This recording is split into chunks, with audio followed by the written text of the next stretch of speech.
தாம்பரத்துலேருந்து அடிச்சு பிடிச்சி ட்ரெயின் ஏறி சென்னை சென்ட்ரல் ஸ்டேஷன் போய் அங்கேருந்து சேலம் போகிற ஏற்காடு எக்ஸ்பிரஸ் ஏறி விடிய காலையில் 4 மணிக்கு சேலம் ஜங்ஷனில் இறங்கி இங்கேருந்து ஏற்காடு போடுறதுக்கு பைக் ரெண்டல் கிடைக்குமா நாயா பேயா ரோட்டில் அலைஞ்சு அங்கே பைக் ரெண்டல் கிடைக்காம சரி புது பஸ் ஸ்டாண்டில் போயாச்சு பைக் ரெண்டல் கிடைக்குமான்னு புது பஸ் ஸ்டாண்டுக்கு பஸ் ஏறி போய் அங்கேயும் பைக் ரெண்டலுக்கு எந்த கடையும் இல்லாமல் இடத்துலேருந்து பஸ்லேயே போயிடலான்னு முடிவு பண்ணி பஸ் ஏற போனால் பஸ்லேயும் கூட்டமாக இருந்து மன உளைச்சலுக்கு ஆளாகி பஸ் ஸ்டாண்டில் நின்னப்ப ரொம்ப வருஷத்துக்கு முன்னாடி மீட் பண்ண ஃப்ரெண்ட் ஒருத்தன் ஞாபகத்துக்கு வர அவன்கிட்ட கால் பண்ணி பைக் ஏதாவது கிடைக்குமான்னு கேட்க மச்சான் என் பைக்கே இருக்கு எடுத்துக்கன்னு அவன் சொல்ல திருப்பி அவன் பைக்கை வாங்குறதுக்கு பஸ் ஸ்டாண்ட்லேருந்து பஸ் பிடிச்சி ரயில்வே ஸ்டேஷனுக்கே திருப்பி போக அவன் பைக்கை வாங்கிட்டு திருப்பி ரயில்வே ஸ்டேஷன்லேருந்து ஏற்காடுக்கு பயணம் பண்ண ஆபத்தான ஊசி வளைவு கொண்டை பாதை வழியாக பயணம் செஞ்சு காடு மலை ஏரின்னு கடந்து ஒரு வழியாக ஏற்காடை ரீச் பண்ணிட்டோம். ஏற்காடு ரீச் ஆனதும் முதல் ஸ்பாட்டாக நாங்கள் போன பாயிண்ட் பார்த்தீங்கன்னா பக்கோடா வியூ பாயிண்ட். நாங்கள் லேட்டாக போனதுனால சன்ரைஸை பார்க்க முடியாமல் ரைஸான சன்னை பார்த்துட்டு வியூ பாயிண்ட்லேருந்து மலையோட அழகையும் மேகத்தோட அழகையும் ஊரோட அழகையும் பார்த்து ரசிச்சுட்டு கொஞ்ச நேரம் தியான மோடில் இருந்துட்டு லைட்டாக வயிறு பசிக்க பக்கத்தில் இருந்த கடையில் பிரெட் ஆம்லேட் ஒன்று வாங்கி நானும் என் ஃப்ரெண்டும் பாதியாக சாப்பிட்டுட்டு பக்கோடா வியூ பாயிண்ட்டுக்கு வந்துட்டு பக்கோடாவே சாப்பிடாம போனேன். எப்படி ஒரு கப் காலிஃப்ளவர் பக்கோடாவும் வாங்கி சாப்பிட்டுட்டு அங்கேருந்து கிளம்பி வந்து காலையில் ஃபுட்டு சாப்பிட வந்த கடை தான் தம்பி பிரபாகரன் உணவகம். அங்கே காலையில் சுட சுட ஈரல் ஃப்ரையும் அதை வச்சு சாப்பிட ஆளுக்கு ஒரு இட்லியும் கிரேவியாக சிக்கன் குழம்பும் அது பத்தாம அடிஷ்னலாக ஒரு பிளெயின் தோசையும் வாங்கி சாப்பிட்டுட்டு மார்னிங் மீல்ஸை முடிச்சுட்டு நெக்ஸ்ட் ஸ்பாட்டுக்கு கிளம்பிட்டோம். மார்னிங் பிரேக்ஃபாஸ்ட்டை முடிச்சுட்டு அடுத்து தான் நாங்கள் கிளம்புன இடம் தான் கிளியூர் வாட்டர் ஃபால்ஸ். வளைஞ்சு போகிற குறுகலான ரோட்டுக்கு 2 பக்கமும் காஃபி செடியும் மிளகு கொடியும் இருக்க நான் பைக் ஓட்ட என் ஃப்ரெண்டு பின்னாடி உட்காந்து வழி சொல்ல கிளியூர் வாட்டர் ஃபால்ஸ் என்ட்ரன்ஸ் வந்துட்டோம். என்ட்ரன்ஸ்லேயே பார்க்கிங்க்கு பே பண்ணிட்டு பார்க்கிங்கில் இந்த அருவி இருக்கிற இடத்துக்கு நானும் என் ஃப்ரெண்டும் நடந்து போகிற வழியிலேயே அவகேடோ மரம் ஒன்று தென்பட வாழ்க்கையில் ஃபர்ஸ்ட் டைம் அவகேடோ மரத்தை பார்த்த சந்தோஷத்தோட கீழே விழுந்து கிடந்த பச்சை அவகேடோவை கையில் எடுத்துட்டு அருவி நோக்கி நடந்து கொஞ்சம் தூரம் போனால் திருப்பி ஒரு 250 படி கீழே போக நாங்கள் அது வழியாக போகும்போதே காதில் ஜல் ஜல் ஜல்னு அருவியோட ஓசை கேட்க அருவி பக்கத்தில் போன எங்களுக்கோ பெரும் ஏமாற்றம். மழைப்பொழிவு கம்மியாக இருந்த காரணத்தினால யாரோ தெரியாமல் திறந்து விட்ட குளா தண்ணிலேருந்து தண்ணி ஊற்றுற மாதிரி ஊற்றிட்டு இருந்துச்சு. அதுலேயும் ஒரு சில பேர் குளிச்சுட்டு இருந்தாங்க.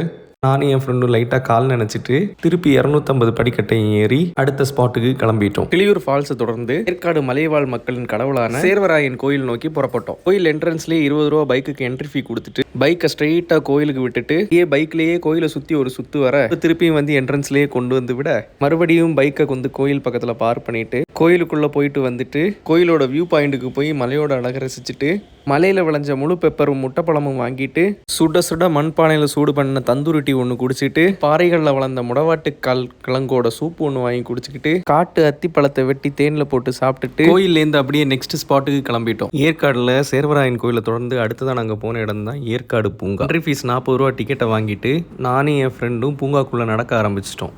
பூங்கா நடைபாதி ஓரமாக வண்ண வண்ண பூக்கள் பூத்து குலுங்க மரங்கள்லாம் தலையசைக்க பல வண்ண புது ரோஜாக்கள் ரோஜா பூந்தோட்டத்தில் பூத்து குலுங்க கண்ணுக்கு குளிர்ச்சியான இந்த பூங்கால நானும் என் ஃப்ரெண்டும் சாக்லேட்டை சாப்பிட்டுக்கிட்டே கிளாஸ் கார்டனுக்குள்ள போய் பூக்களை ரசிச்சுட்டு வந்தா பார்க்குக்குள்ளேயே பூச்செடிகள் நிறைய வச்சு வித்துக்கிட்டு இருந்தாங்க. அதுக்கு பக்கத்திலேயே ஒரு அத்தி மரத்துல எவ்வளவு அத்தி பழங்கள் கொலை கொலையா தொங்குது பாருங்க. பார்க்கோட வர பக்கத்துல குழந்தைகள் விளையாடுறதுக்காக நிறைய விளையாட்டு பொருட்கள் வச்சிருந்தாங்க. அங்க பெரிய குழந்தைகளும் நிறைய பேர் விளையாடிட்டு இருந்தாங்க. அண்ணா பூங்காலேருந்து அப்படியே வெளியே வந்து ஆப்போசிட்ல இருந்த ஏரி பூங்காக்கு டிக்கெட் எடுத்து உள்ள போயிட்டு லேக் வியூ ஸ்பாட்ல கொஞ்ச நேரம் உட்காந்து பார்த்து ரசிச்சுட்டு லேக்ல மக்கள் போட்டிங் போறதை பார்த்தது எங்களுக்கும் ஆசை வர பூங்காவை விட்டு கிளம்பி போட்டிங் ஹவுஸ் நோக்கி நடக்க ஆரம்பிச்சிட்டோம். ஸோ பார்க்கை தொடர்ந்து அடுத்ததான் நம்ம வந்துட்டு ரிவர் போட்டிங் தான் போக போகிறோம்.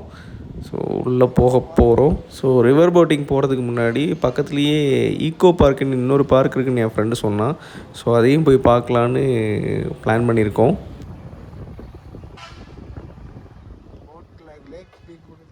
இதுதான் வந்து பார்த்திங்கன்னா போட் ஹவுஸோட என்ட்ரி பிளேஸ். இங்கே பாருங்கள், இதுதான் போட் ஹவுஸ் என்ட்ரி. இதை தாண்டி தான் வந்து எக்கோ பார்க் இருக்குது. ஸோ ஏற்காடு பார்க்கில் சூழல் சுற்றுலா பூங்கா நெக்ஸ்ட் வந்திருக்குது.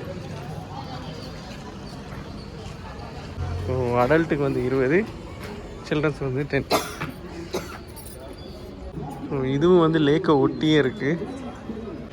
சூழல் சுற்றுலா பூங்கா எக்கோ பார்க். உடன் பிரிட்ஜ் மேலே ஏறி போக வேண்டியது இருக்குது. ஸோ இதுவும் ரிவரை ஒட்டியே இருக்குது, ஏரியை ஒட்டியே இருக்குது. நல்ல ஒரு ஷூட்டிங் ஸ்பாட் மாதிரி இருக்குது. ஆகாஷ் அன்பேவா ஃபோட்டோ ஷூட்லாம் ஆமாம், நல்லா இருக்குல்ல? நல்லா இருக்குடா. ஸோ உடன் டெக்கை தாண்டியாச்சு. பாலித்தீன் பை இல்லா இல்லம், மனிதனின் தொல்லை இல்லா உலகம். என்ன காசு செக்ஷன் வரியாக பிரிச்சுருக்காங்க. நிறைய மரம் நிற்கிது. என்ட்ரி இது வந்து ஈகோ பார்க்கோட entry. Okay, eco park entry, அது போட்டோட என்ட்ரி. ஃபஸ்ட்டு வரது போட்டு, அதுக்கப்புறம் படகு இல்லம். ஃபஸ்ட்டு போட் ஹவுஸு, அதான் போட் ஹவுஸ் தெரிகிறது. படகு இல்லம்.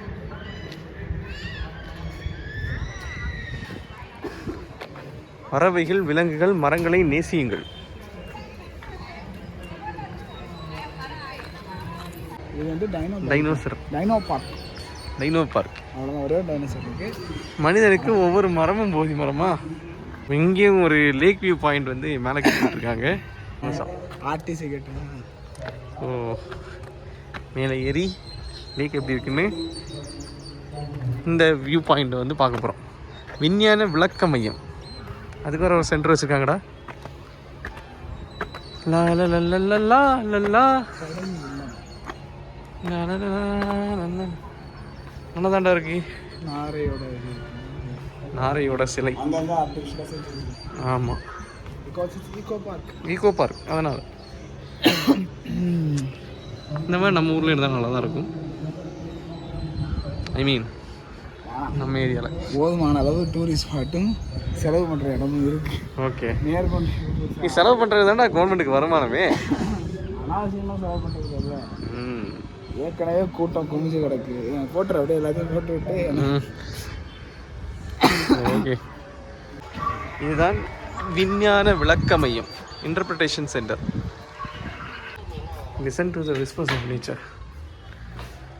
காமோஃப்ளாஜ், ultimate survival tactic.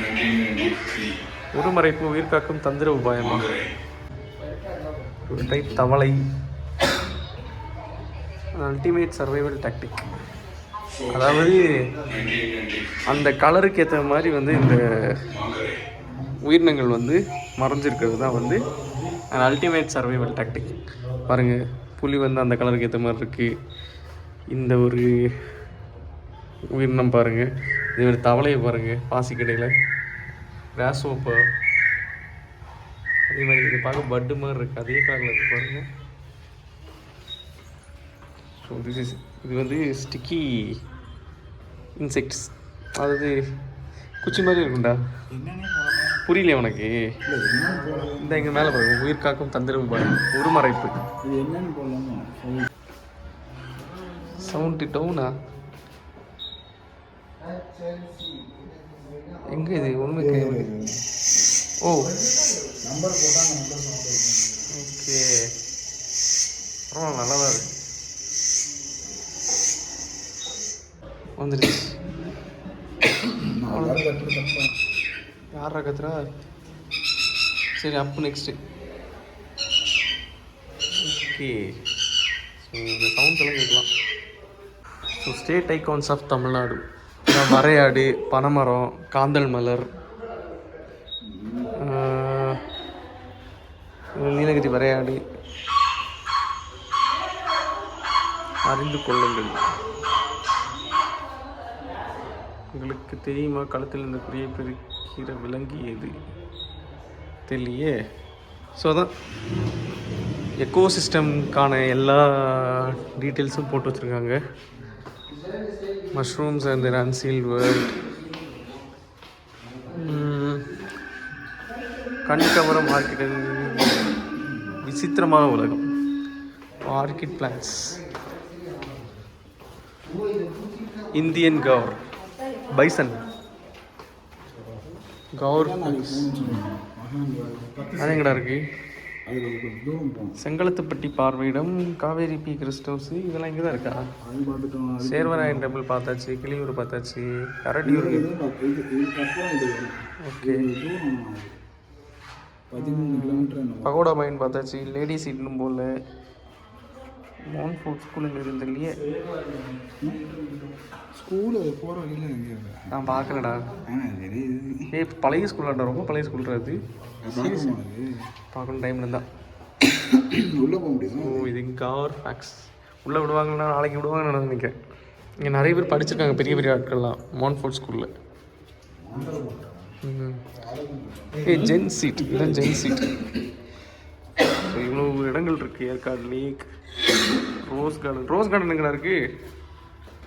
Gen Z, deer park, BSI garden, horticulture research station எல்லாம் கூட சுற்றி சுற்றி தான் இருக்குது. சேர்வராயன் மலையோட ஹிஸ்ட்ரி. சேர்வராயன் மலை எங்கே இருக்குது? அது வந்து கிழக்கு தொடர்ச்சி மலையோட ஒரு பகுதி. சேலம் நகரத்தை ஒட்டி அமைந்த பகுதிக்கு ஏற்காடு அழைக்கப்படுகிறது. தென்னிந்தியாவில் சுற்றுலாவில் ஏற்காடு குறிப்பிடத்தக்கது. ஓகே, யார் இந்த எங்கள் பகுதியின் பழங்குடியினர் யாவர்? ஏற்காடோட பழங்குடியினர் பேர் வந்து மலையாளின்னு சொல்லப்படுறாங்க. அவர்கள் தங்களுக்கென்றே உரிய பிரத்யேகமான சாயலில் தமிழ் மொழி பேசியிருந்தனர். 500 ஆண்டுகளுக்கு முன்பு காஞ்சிபுரத்தில் வந்து இடம்பெயர்ந்த ஆட்கள். இங்கே விவசாயமே இவங்களோட தலையாய தொழில். இந்த தொழில் தோட்டங்கள் கூலி வேலை ஈடுபட தொடங்கினர். ராகி, அரிசி, சாமி, சோளம், கொள்ளு, நிலக்கடை, சேனைக்கிழங்கு ஆகியவை பழங்குடியினர் பிரதான உணவு வகைகளாகும். ஸோ இங்குள்ள மக்கள் தொகை வந்து 2011 ஆண்டு மேற்கொண்டு கணக்குப்படி கல்வனம் பழங்குடியினர் எண்ணிக்கை சுமார் 24,449. 400 அதாவது 99,000 ஏக்கர் நிலப்பரப்பு இருக்குது. What does the history say? Servarayan மலைப்பகுதிக்கு அருகாமையில் அமைந்துள்ள பழங்கால கோயில்களில் கற்கால பதிவுகள் காணப்படுகின்றன. இத்தலங்கள் ஏற்காடு ஏரியிலிருந்து சுமார் 5 கிலோமீட்டர் தொலைவில் உள்ளன. ஸோ 1842 ஆண்டு மெட்ராஸில் இருக்க ஆளுநராக இருந்த சர் தாமஸ் மென்ட்ரே என்பவர் தான் இந்த மலையை வந்து கண்டுபிடிச்சிருக்காரு. டேவிட் காக்ரன் என்பவர் இதோட ஹிஸ்ட்ரி போட்டிருக்காங்க. சேர்வராயன் மலை எப்படி கண்டுபிடிக்கப்பட்டுச்சுன்ட்டு. ஸோ ஏற்காடோட விஞ்ஞான விளக்க மையம். ஸோ அதுக்குள்ளே இதெல்லாம் தான் இருக்குது. ஸோ என்னடா நெக்ஸ்ட் எங்கே அப்படியே சுற்றுறதா? சரி, ஓகே. மிஸ்டர் ஆகாஷ், எங்கே போகிறீங்க? ஒரு ரவுண்டு அப்படியே பார்த்துட்டு சரி, வெளில போகணுன்னா டைம் இருந்தால் போட்டிங் போவோம். வேணும்னா, அப்படி இல்லைன்னா போட்டிங் எவ்வளோனாலும் என்னென்னு விசாரிச்சுக்கலாம். அப்படி இல்லைன்னா நம்ம எங்கே போகலாம்? பக்கத்தில் கார்டனு அதெல்லாம் அதை இருந்துச்சுன்னா போய் பார்த்துட்டு விசிட் அடிச்சுட்டு ஓகே சன்செட். ஏன்னா டைம் ஆகிடுச்சு, மேக்ஸிமம் எல்லாமே க்ளோஸ் பண்ணியிருப்பாங்க. பக்கத்தில் ஏதாவது இருந்துச்சுன்னா போய் பார்ப்போம். அப்படி இல்லைன்னா நேராக சன்செட் போய் பார்த்துட்டு அதை பார்த்து முடிச்சுட்டு கிளம்ப வந்துடும். Okay, ton. தென் வந்து சின்ன சின்ன ஆக்டிவிட்டீஸ் இங்கே இருக்குது. இதுக்குமே தனி காஸ்ட் பே பண்ணணும். ஸோ இங்கே ஏறி நடக்கிறது இதுக்கு வந்து அடல்ட்ஸுக்கு வந்து 100 rupees, சில்ட்ரன்ஸ் வந்து 50 rupees. பாருங்கள், இந்த ஒரு என்டர்டெயின்மெண்ட் மாதிரி கயிறு கட்டி விட்டுருப்பாங்க, அது மேலே நடக்கிறது, அதுக்கப்புறம் கயிறு தொங்குறது, இந்த மாதிரி. சீசாலை ஆகாஷ் உட்காந்து விளையாடுகிறார்.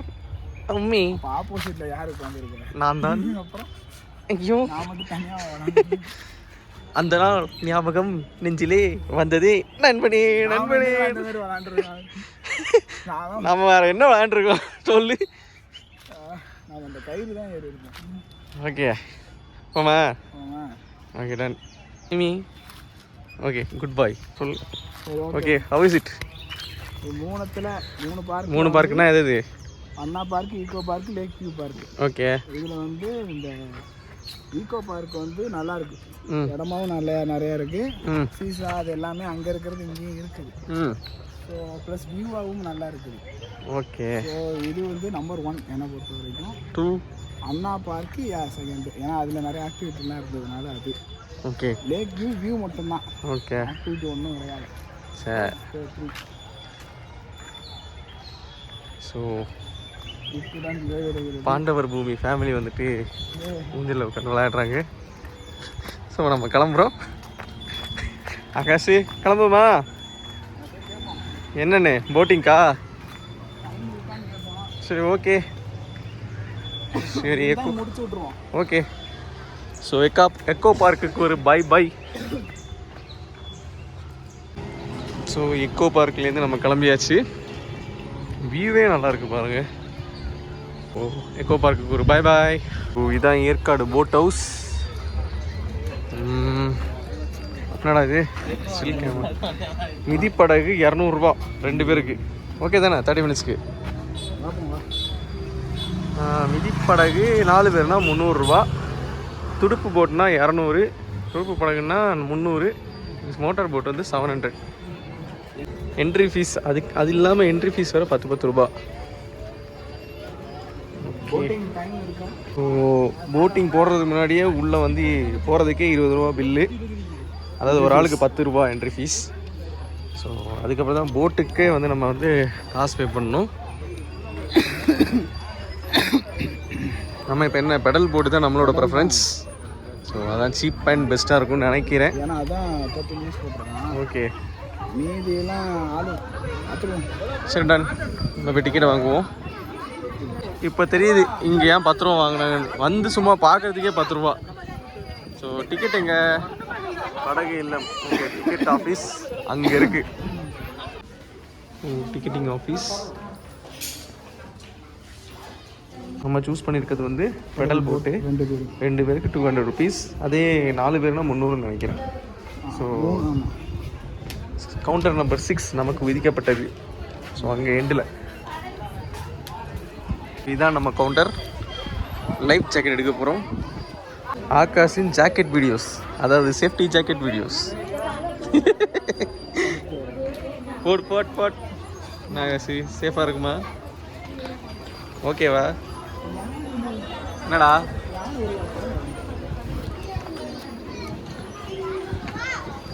டேய், அது நார்மல் ஹூக் நாகாசி, நார்மல் ஹூக்கு தான்.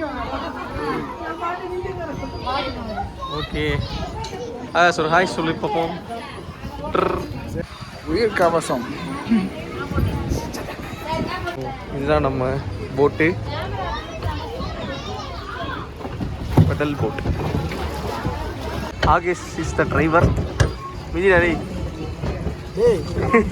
நீ தான்டா மிதிக்கணும். நம் ஃபோர்ஸாக மிதிச்சா ஃபோர்ஸாக வெயிட் பண்ணு.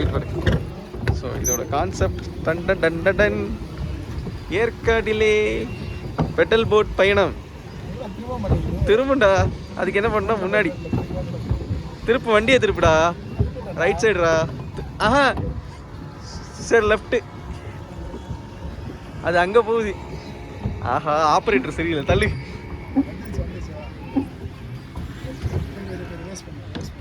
இது ரிவர்ஸா? ஓஹோ, காரா? ஓ இலை, ரைட் சைடு நீ திருப்பினா லெஃப்ட் சைடு போகும். அப்படிதான் போகும். திருப்புடா. அதான்டா லெஃப்ட் சைடு தானே போகுது. ஓகே, ரைட்டு திருப்பினா லெஃப்ட் போவோம், லெஃப்ட் திருப்பினா ரைட்டு போவோம். ஓகே.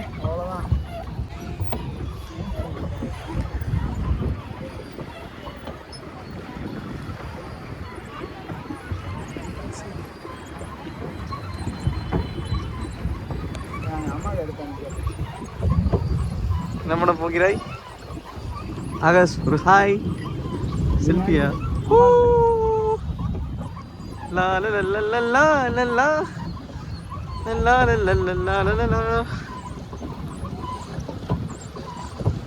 லைட் ஹவுஸுக்கு பக்கத்தில் வந்துட்டோம். இதுதான் பூங்கா வியூ பாயிண்ட். மெயின் ரோடு அங்கே இருக்குது பாருங்கள். அண்ணா பூங்கா தெரியுது பார்த்தீங்களா? இது வந்து ஏரியோட பூங்கா, அது வந்து மலர் பூங்கா.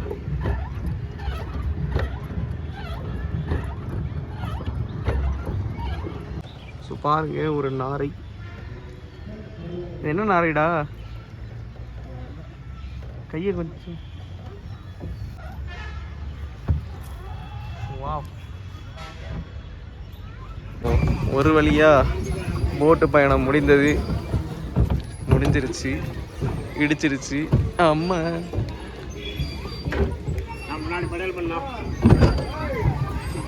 ஓகே.